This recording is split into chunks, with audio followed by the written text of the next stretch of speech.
How the hell is it the end of 2024? You know we're on air, Brian. Welcome to our annual INN End-of-Year RETROSPECTIve. Happy New Year!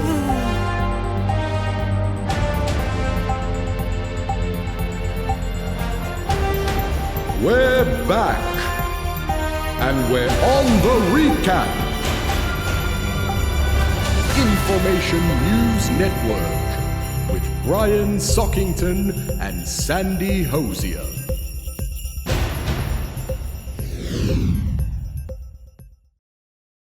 I can't believe it's the end of 2024, Hosey. I feel like we only just got out of the draw yesterday. You old sock. But it has been a while, hasn't it? Yes, it has. I hear the hand's been quite busy back at university. University? He's not abandoning us for a real job, is he? Oh, I hope not. At least that's not what I'm feeling down there at the moment. But perhaps a bit of love and a few donations might help keep the power on over here and convince the hand to keep the sock drawer open a little more often. I hope so. Come on, guys, get over to INNformationnews.com, donate what you can, or buy some merch to help keep the best sock puppet news show in the world alive in the new year. Well said, Hosey. Anyway, let's get our recap of the year started with Christinia Solich, Rupert Holsworthy, and James Plushfoot. With a little help from Joe Sockick and Jane Bunyan on the sport and weather, as we present our INN 2024 retrospective. The new year started with a bang. Thousands of them actually, as a festival in Abu Dhabi breaks 4 Guinness World Records during a 60-minute fireworks show that also featured 5,000 drones. Taylor Swift mania hit Australia, and 500,000 drones turned out for her Eras tour before her dad went bang and punched out a reporter. Mary from Tassie became Australia's first Queen consort in Denmark. But when Tasmania's Parliament raised her Danish flag in place of the Aboriginal one, it stoked another Australia Day temper tantrum. Abolish Australia! Abolish Australia! Australia Day is dead! But it wasn't just Australians starting the year with sand in their cracks. German anti-right-wing extremism protests got extreme. Kim Jong-un in North Korea ruled out peace with the South by demolishing this arch of reunification in Pyongyang. And the US and UK continued to launch airstrikes in Yemen and Somalia. Yeah, that's still going on. NASA announced the retirement of the Mars helicopter. Why don't we talk more about the helicopter on Mars? Oh, probably because we're all talking about Disney and Mickey Mouse entering the public domain, immediately being exploited by B-grade filmmakers and over 500 porn stars registering the trading name Steamboat Willie. Sport in the Aussie summer, and Yannick Sinner comes back from 2 sets down to beat Daniil Medvedev and win the Australian Open for his first ever Grand Slam. But while we were having fun in the sun, 60 people sadly lost their lives in the US as an Arctic blast of climate change caused dangerous road conditions and power outages. Elon Musk's Neuralink successfully implants a brain-computer interface into a real person for the first time. Initial results failing to show any increases in right-wing extremism so far. The 66th Grammy Awards celebrated the best musicians on our planet, and they were Miley Cyrus, Taylor Swift, Billie Eilish, and this person. King Charles III and the Princess of Wales, both diagnosed with cancer within a month. Former 2-time president of Chile, Sebastian Pinera, forced to jump to his death from a failing helicopter. And Russian opposition leader Alexei Navalny, who survived assassination by poisoning in 2020 and was then sentenced to 19 years in a Siberian prison, died suddenly. A few moments later. Voters re-elect Putin for a 5th term in office. External observers remarking Putin had no real opposition. And it's no wonder why. The Kansas City Chiefs go back-to-back in the Super Bowl, the first repeat champions in almost 20 years. Of course, the US can't have anything nice, and another mass shooting follows the win, killing 1 fan and injuring 22. But Thank God Taylor Swift made it to the game on time from Tokyo, but I do worry her private jet might be adding to our climate crisis. She made 11 trips in February alone, emitting 393 metric tons of CO2. That's nearly 30% more than an average person emits in a year. Come on, Taylor.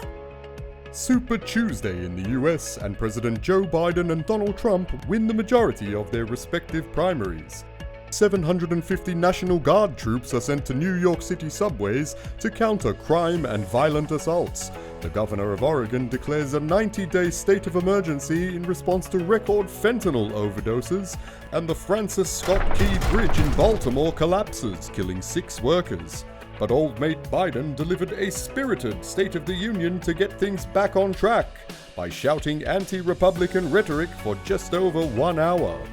Oppenheimer wins the Oscar for Best Picture, Director and Actor, while Barbie was snubbed. Sweden officially joins NATO, becoming its 32nd member. Unsurprisingly, Russia immediately declares that they'll now be referring to their war against Ukraine as a war. Despite being elected last year, Dutch Party for Freedom leader Geert Wilders is forced to abandon attempts to form a coalition government due to lack of support from other parties. Ah, democracy, eh? The rugby league kicks off in Las Vegas for some reason, and the AFL starts its season announcing their long-awaited expansion team in Tasmania. Aussie Matilda Sam Kerr copped some heat, arrested for racially abusing a police officer in London. And speaking of heat, March 2024 was the warmest March on record, with average global temperatures at 1.35 degrees above pre-industrial averages. 6 women and 1 man are fatally stabbed and 12 more injured by a frenzied attacker at a Bondi shopping centre in Sydney, who was shot and killed by Police Inspector Amy Scott, who bravely confronted the attacker. Days later, a live-stream Islamic terrorist attack in a Sydney church injured 4, including Bishop Mari Emanuel, who was stabbed in the eye, prompting Australia's e-safety commissioner and former Twitter employee Julie Inman Grant to order US social media companies, including X and Meta, to remove all footage of the stabbing worldwide, trying to redefine social media for the whole world, and had to embarrassingly withdraw their case just a few months later. Former Liberal staffer Bruce Lehrman thought it'd be a good idea to go back to court and grab some defamation money off Network 10 after they aired rape allegations made by colleague Brittany Higgins that allegedly happened after a work party in a senator's office in Parliament House, and then were discontinued by Higgins' legal team after an initial mistrial. But Justice Michael Lee was not in a sympathetic mood, not only ruling against Lehrman, but adding that on the balance of probabilities, he did rape Higgins, suggesting that, having escaped the lion's den, Mr. Lehrman made the mistake in coming back for his hat. a rare solar eclipse appeared across North America, not to be seen for another 20 years. And NASA announced it has received decipherable data from the Voyager 1 space probe for the first time in 5 months. That thing's more out there than Alex Jones. Scotty Scheffler wins his second Masters tournament in Augusta, Georgia, but gets a little carried away a few weeks later, arrested by police on his way to the PGA tournament for reckless driving and assaulting a police officer. And the weather's been a bit erratic too. April was recorded as Australia's coolest in over a decade, but Earth's warmest overall. It's hard being a meteorologist sometimes. The Russia-Ukraine war continues. President Putin's interest in negotiating a ceasefire and resolution dismissed by Ukrainian President Zelensky, who was still campaigning hard for military funding. Give us a credit. And he received it. Over to Israel and Hamas, and Turkey suspends all trade with Israel in response to their conduct in the war in Gaza. Hamas's interest in a ceasefire rejected by Israel. Don't you feel sometimes like these wars are being sustained for financial purpose? Careful, Holsworthy. Next story, please. AstraZeneca quietly withdraws its COVID-19 vaccines worldwide due I warned you, Holsworthy. Next story. Eurovision. There we go. And Switzerland win this year's contest with The Code by Nemo. But all the action is offstage. Dutch favourite Hoost Klein is disqualified over verbal threats, and controversy surrounds the inclusion of Israel. And the Boy Scouts rebrand as Scouting America in an effort to make girls feel more welcome. No word yet on whether Girl Scouts of America will be changing their name for the boys. Manchester City win their 4th consecutive Premier League. Real Madrid win their bloody 15th Champions League. And in 2020 cricket, the Kolkata Knight Riders win the $6.4 billion Indian Premier League. And they survived global warming as temperatures in New Delhi soared to a record 52.9 degrees. Pending an accuracy check, of course, as every other reading was around 45. Democrats rejoice as Donald Trump is found guilty on 34 felony counts relating to falsified business records, becoming the first US president to be convicted of a crime. But he turns things around with a huge win in a televised debate against Joe Biden. With dealing with everything we have to do with, I really don't know what he said at the end of that sentence. I don't think he knows what he said either. Of course, we thought Trump's biggest crime was not pardoning Julian Assange when he had the chance. The former WikiLeaks founder finally released to Australian soil as a free man for the first time in 15 years. Former President of Iran Mohammad Ahmadinejad announces he will run again following the helicopter crash that killed sitting President Ibrahim Raisi. Western media quickly reported there was no foul play in the crash, so that's that then. Meanwhile, in Pakistan, former Prime Minister and legendary cricketer Imran Khan is sentenced to 10 years in prison for leaking state secrets. He was then acquitted, then he and his wife were charged with unlawful marriage, and then acquitted again. But Khan remains in jail and is still ineligible to run as Prime Minister again for allegedly receiving and selling gifts during his first stint. He recycled this gift! He's a regifter! Someone does not want that man back in power. 1,300 people died at this year's Hajj pilgrimage in Saudi Arabia from heat-related climate change. And 2 climate protesters try to do something about it by spray painting Stonehenge orange. And then a jet they thought might have belonged to Taylor Swift.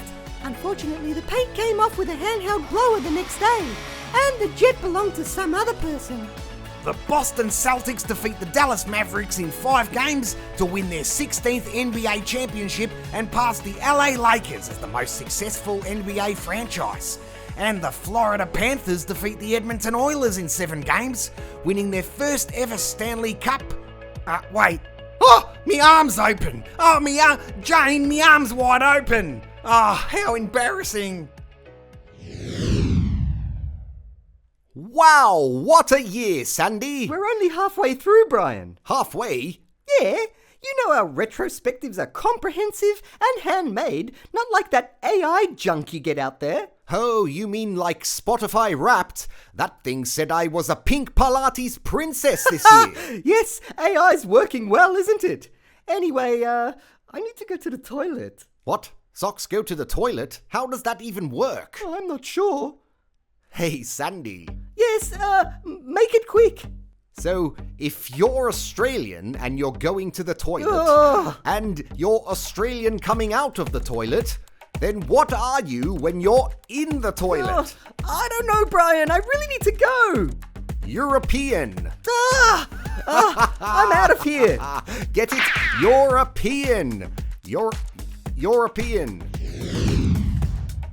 Who could forget France spending $1.5 billion in Paris on the worst opening ceremony in Olympic history? Even worse than Seoul 1988 when they burnt these doves alive. The progressive political drag show featured guys with their testicles out near kids parodying the Last Supper of Christ and was held outside in torrential rain, a 3-hour disjointed mess that was hailed as a huge success by all the media outlets you don't trust anymore. And there was some sport on too. Remember Saya Sakakibara winning BMX gold for her brother? And what about 14-year-old skateboarder Arissa True, the youngest Aussie to ever win Olympic gold? And our girls smashed it in the pool, and this Algerian female boxer with a Y chromosome smashed everyone to a bloody pulp to win gold. And what about the breakdancing, eh? Our very own Ray Gunn, with a PhD in breakdancing, received 0 points for the judges who obviously have no idea about Aussie culture. new bird flu starting to appear in cows and people, although human-to-human transmission hasn't been detected yet. There was also a tech crisis causing massive service outages that affected CrowdStrike, Microsoft, and America and Delta airline systems, affecting millions. While over in the UK, PM Rishi Sunak announced plans to reintroduce military conscription before getting absolutely smashed at the elections by Keir Starmer's Labour Party. And the French had their own elections too. Marine Le Pen's right-wing National Rally earning a 33.2% majority of the vote. But wait, France has 2 rounds of voting. And guess what? There was a hung parliament, so Macron continued. 33 people are killed in US mass shootings during 4th of July celebrations. Days later, a judge dismisses Alec Baldwin of all charges when he accidentally shot a cinematographer dead with a loaded gun. And then, if guns weren't in the news enough, former US President Donald Trump almost gets his head blown off. Take a look at what happened.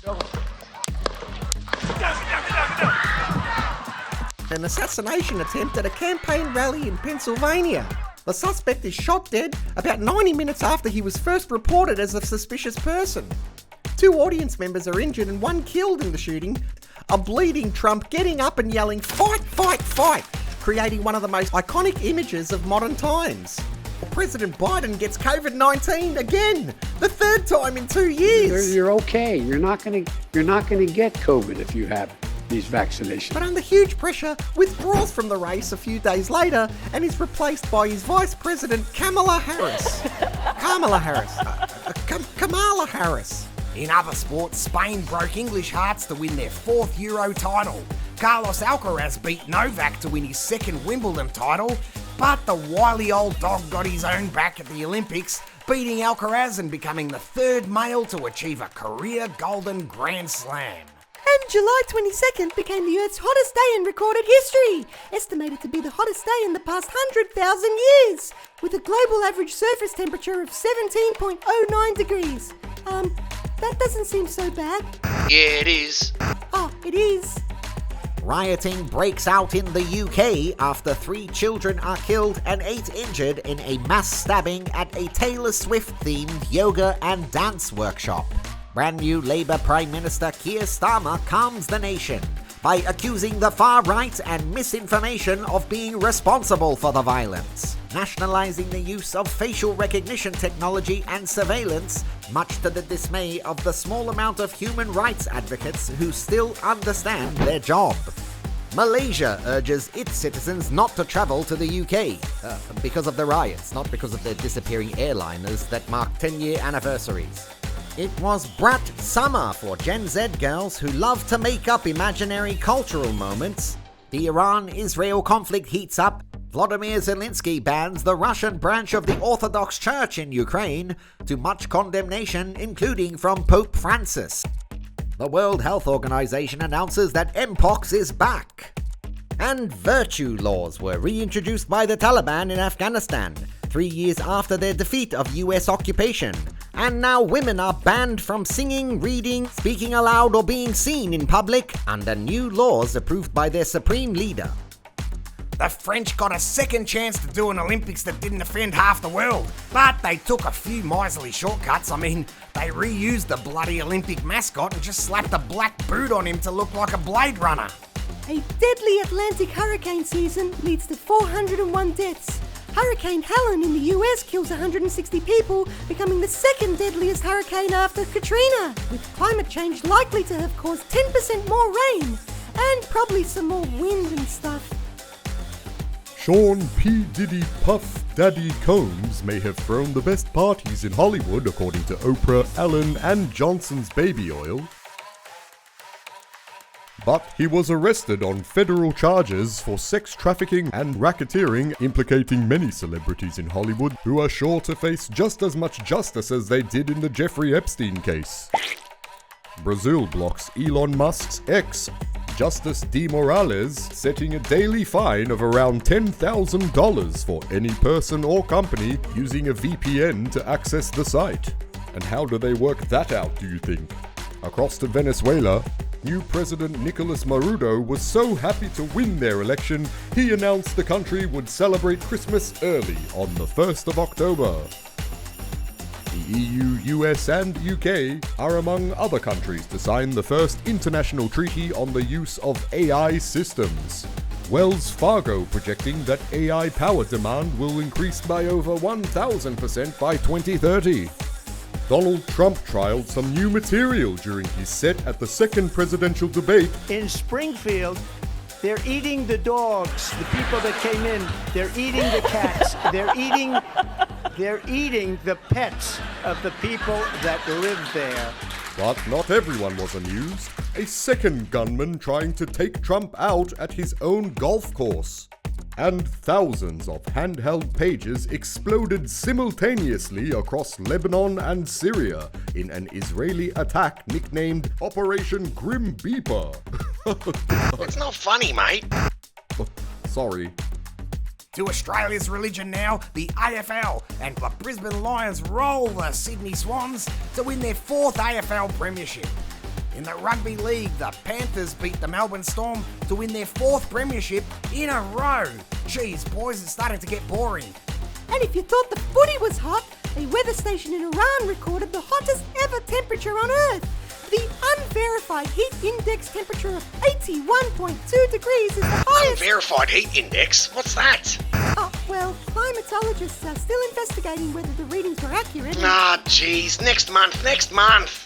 President Jimmy Carter celebrates his 100th birthday. The first centenarian former US president. Does that mean he's older than Joe Biden?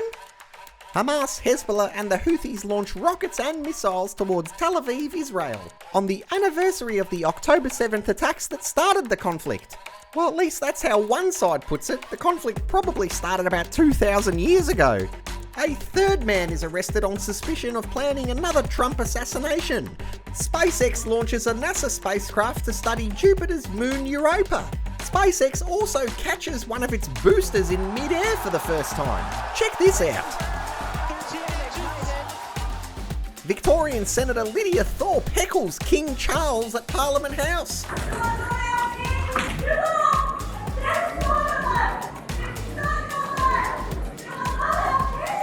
October's all about baseball in the States. LA beat the New York Yankees in 5 games, while the Chicago White Sox record the worst season in history with 121 losses. Jeez. And floodwaters killed 231 people in one of the deadliest natural disasters ever to hit Spain. Similar rain events have hit the region in the past, but once again, all the media is saying this one's on climate change too. Donald Trump and Senator J.D. Vance are overwhelmingly elected as the 47th President and 50th Vice President of the United States. Trump became the first person since Grover Cleveland in 1892 to serve 2 non-consecutive presidential terms, as well as being the first convicted felon to be elected president. His Republican Party won the Senate, the House, the popular vote, and every battleground state, despite the media saying the election was too close to call. Linda McMahon is nominated by Trump as Education Secretary due to her background in professional wrestling. We are getting very close to idiocracy, aren't we? One more time, Holsworthy, and I'm pulling you. Okay. 5 people are charged over the death of One Direction singer Liam Payne, who fell to his death from a hotel balcony in Argentina. And the Australian House of Representatives passes a bill to restrict social media access for people under the age of 16 years, but dumped its misinformation bill to control and regulate speech on social media. In Formula 1, young stars Lando Norris and Australia's very own Oscar Piastri win their first ever races, before Max Verstappen went on to win his 4th consecutive Drivers' Championship with Red Bull, with McLaren taking out the Constructors' Championship. The Pakistani Health Department report at least 1.8 million people in the Punjab region have become sick with respiratory and eye irritation ailments caused by chronic, record-breaking air pollution contributing to... Let me guess, contributing to climate change. Does the climate have to ruin everything, Jane? Well, yeah. I wouldn't have a job if I didn't think it would. Oh, well, I never thought of that. I suppose you're right. A US House committee releases the final report on COVID-19 in America, stating that the following things you could lose your job over if you believe them during the pandemic are now most likely true. the CEO of health insurance company United Healthcare is assassinated by a masked gunman in broad daylight in New York City. And the US is so bonkers, the murderer becomes a cult hero for being hot. Bitcoin surpasses $100,000 for the first time. And remember Hock Tour Girl? Well, Hayley Welsh launched a career after that, and a meme coin, which people actually bought. The Assad regime finally and surprisingly collapses during a major offensive by opposition forces. Syrian President Bashar al-Assad flees the country to Moscow, Russia. Unfortunately, 6 civilians were killed by celebratory gunfire. Old mate Biden decides to pardon his son Hunter, who had pled guilty to federal tax evasion, despite the current president saying he wouldn't issue a pardon for the best part of 4 years. And we end the year with mysterious drone sightings across the northeastern United States. Airspace is closed over 2 nuclear power plants, prompting calls for federal government intervention. There's no so-called mothership launching drones towards the United States. And there was lots of sport and weather in December too, wasn't there, babe? Keep it professional, will you, Joe? Oh, right. Sorry, babe. Jane. Anyway, we'll keep December sport and weather up our sleeves, eh? For our first INN episode of 2025. Exactly. As long as the hand can find some time away from uni. I reckon a few donations might coax him out of his hiatus. Bloody oath it will. Get over to INNformationnews.com if you liked our retrospective and want to see more of INN in 2025.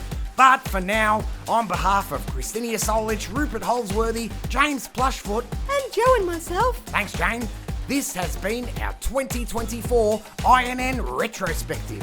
Oh, and stay tuned for the INN Awards coming up right after this. Bye for now. Say bye, babe. Joe! Sorry, Jane. Why do I keep doing that? Oh, you're a sweetie. Oh, thanks. Bye now. Well, glad to have you back, Hosey. That was fun, hey? What, the toilet break? No, the retrospective. Yeah, it was fun.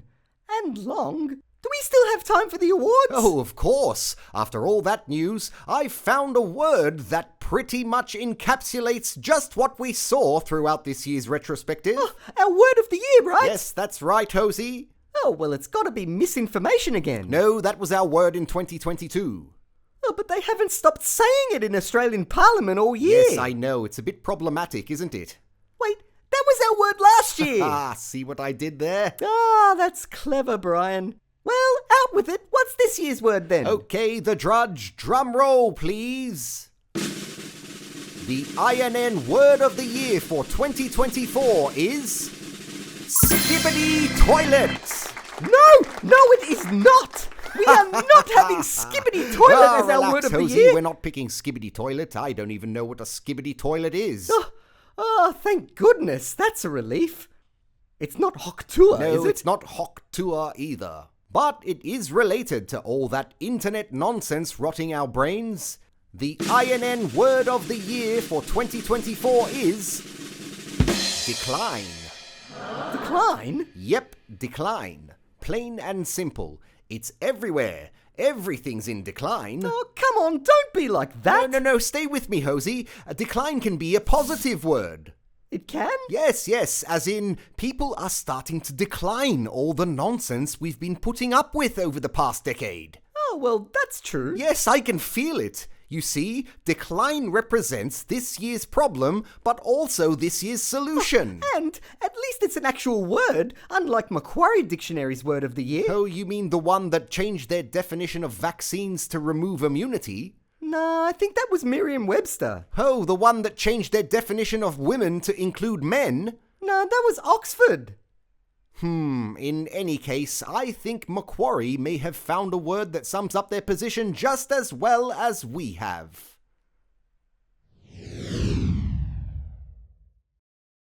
Onward to the moment we've all been waiting for. You mean for the 46 people who actually watch this show? No, it's growing. It's gonna take off, Sandy. There's over 100 videos.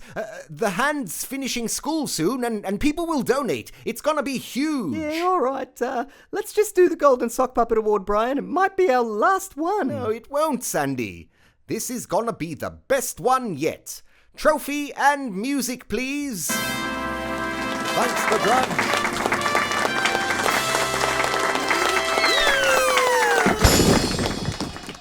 Oh my God, is he going to be all right? Yes, he'll be fine.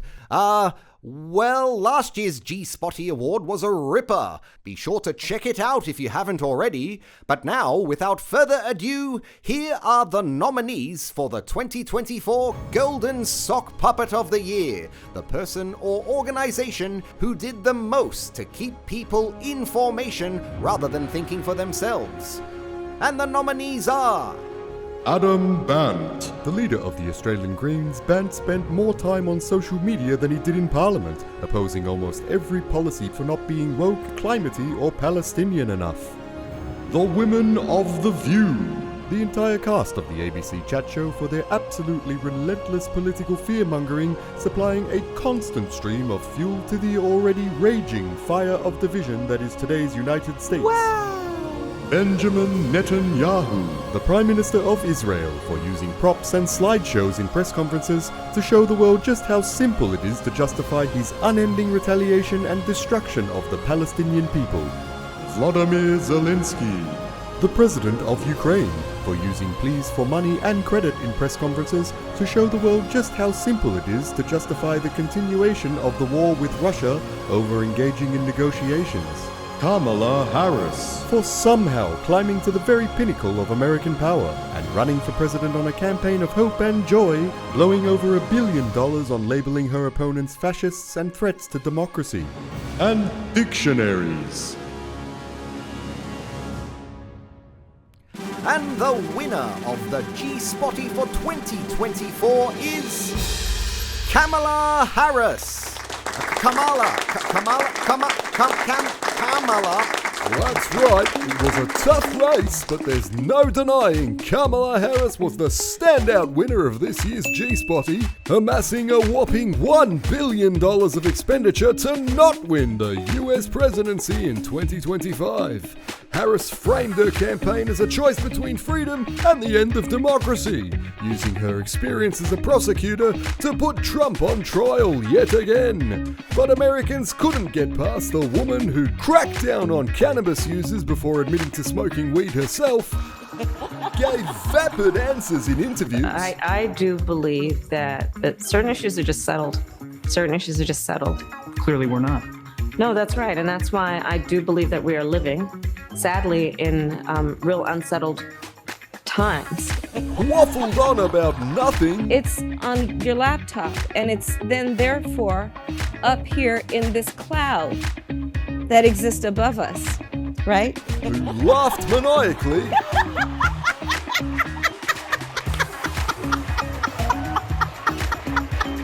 And got her leg up, so to speak, by openly being the play toy of the 60-year-old married governor Willie Brown when she was only 29.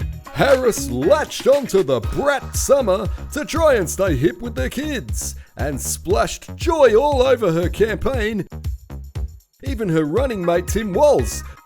And despite these marvellous efforts to keep people in formation, she still managed to lose the popular vote by almost 2.3 million people. And for that, Kamala Harris becomes the second INN Golden Sock Puppet of the Year. Back to you, Brian and Sandy. Well, wasn't that a great Golden Sock Puppet this year? Oh, I don't even think it was close, was it? I don't know. I thought those ladies from The View deserved a gong. Oh, they sure do.